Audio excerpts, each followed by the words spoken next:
Bismillahirrahmanirrahim. Assalamualaikum warahmatullahi wabarakatuh. Alhamdulillah, segala puji bagi Allah Subhanahu wa Ta'ala yang telah memberikan kita nikmatnya.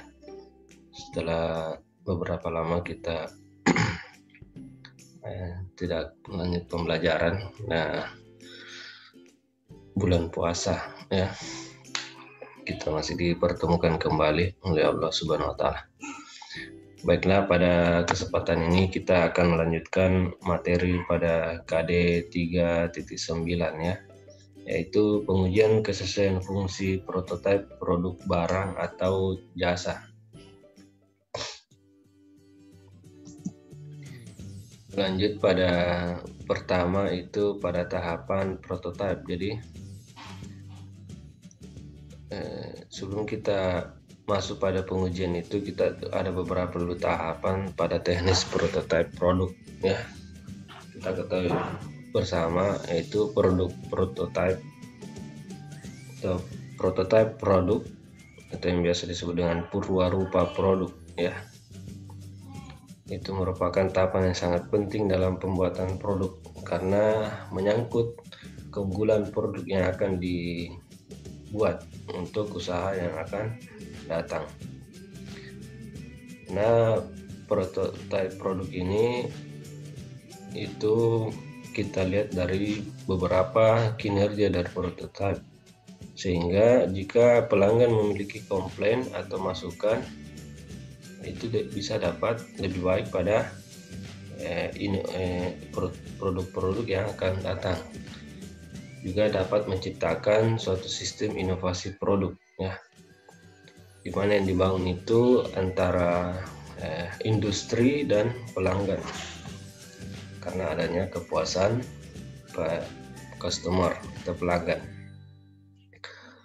Tahapan-tahapan dari prototipe itu, yang pertama adalah definition produk. Nah, ini berkaitan dengan kebutuhan dan perilaku konsumen ke dalam bentuk perencanaan, termasuk dari aspek hukum, aspek produk, aspek yang melibatkan keamanan dan perlindungan terhadap konsumen. Nah, ini termasuk di dalamnya yaitu bagaimana izin dari BPOM kalau umpamanya makanan ya. Kalau dalam bentuk barang ya, sesuai dengan SNI, jadi kelihatan di situ. Kalau makanan pasti ada BPOM-nya. Saya kasih contoh seperti makanannya seperti Indomie ya, dan lain sebagainya. Kalau di barang mungkin seperti helm ya. Jadi itu ada standar pengamanan dari produk itu sendiri, menyangkut hukum. Yang kedua adalah working model. Jadi working model ini dibuat tidak seharus dengan mempersosialisasikan fungsi produk secara keseluruhan ya, seperlunya saja. Ini untuk membuktikan bahwa konsep produk pengembangan tidak sesuai dengan konsep yang telah dibuat. Selanjutnya prototipe rekayasa ya, ini dibuat namanya rekayasa ya. Nah, ini untuk keperluan pengujian saja. Jadi beberapa sampel yang dibuat itu merupakan prototipe rekayasa. Kemudian diproduksi atau prototipe produksi ya, ini dirancang secara keseluruhan dari fungsi untuk menentukan kebutuhan dan model produksi dalam skala yang sesungguhnya. Jadi dibuat skala. Jadi lewat dari rekayasa kemudian sesuai dengan pengujian, maka terjadilah produksi.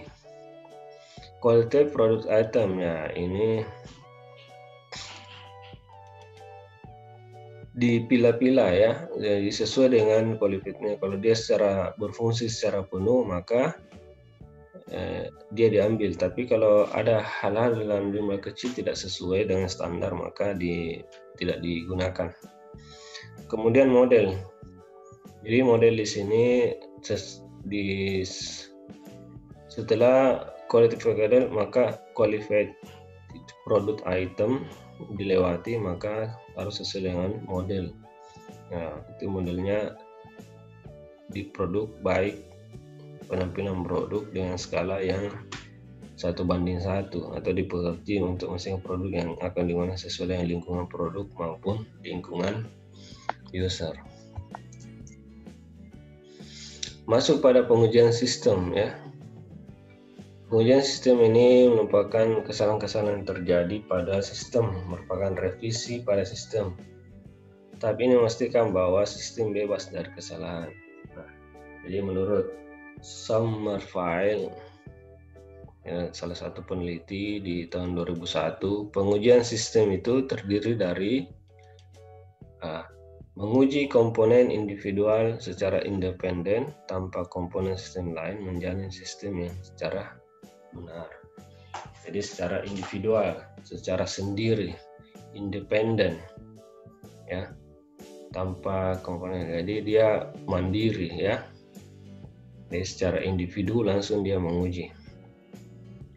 Yang kedua, pengujian modul yang terdiri komponen saling berhubungan, ya. Ini saling berhubungan. Jadi antara satu fungsi dengan fungsi yang lain, itu ada saling berkomitmen, ya. Jadi saling berhubungan. Jadi salah satu fungsi satu dengan fungsi lainnya itu terhubung sehingga terjadi pengujian unit atau modulnya. Pengujian subsistem terdiri dari modul yang telah diintegrasikan. Jadi fungsi dari subnya, subsari sistemnya itu sendiri. Maka saya kasih contoh, umpamanya pada pengujian motor. Nah, kalau dia sudah jalan dan bisa berjalan dengan baik, maka dilihat lagi dari subnya.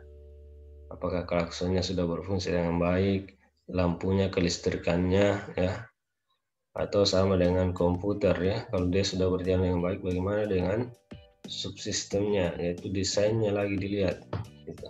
Jadi secara integrasi. Pengujian sistem menemukan kesalahan dan diakibatkan interaksi antara subsistem, intervensi secara memvalidasi pensyaratan fungsional dan non fungsional. Nah, dari pengujian ini kita untuk kalau ditemukan kesalahan, ya itu divalidasi lagi, ya. Mungkin kelistrikannya kurang bagus, ya diperbaiki lagi kembali. Pengujian penerimaan dengan data oleh pemakai dan bukan uji data simulasi. Kemudian dokumen pencatatan step langkah-langkah sampai akhir program. Nah, setelah itu maka tahap ini merupakan implementasi yang setelah dioperasikan yang merupakan sistem baru. Jadi itu merupakan salah satu sistem dari penguji, dari tahap-tahap dari pengujian sistem, ya, menurut Sommer. Oke, sampai di sini dulu materinya. Pekan depan kita akan masuk pada proses pengujian prototipe. Ini ada yang mau bertanya, kita langsung di kolom komentar, ya.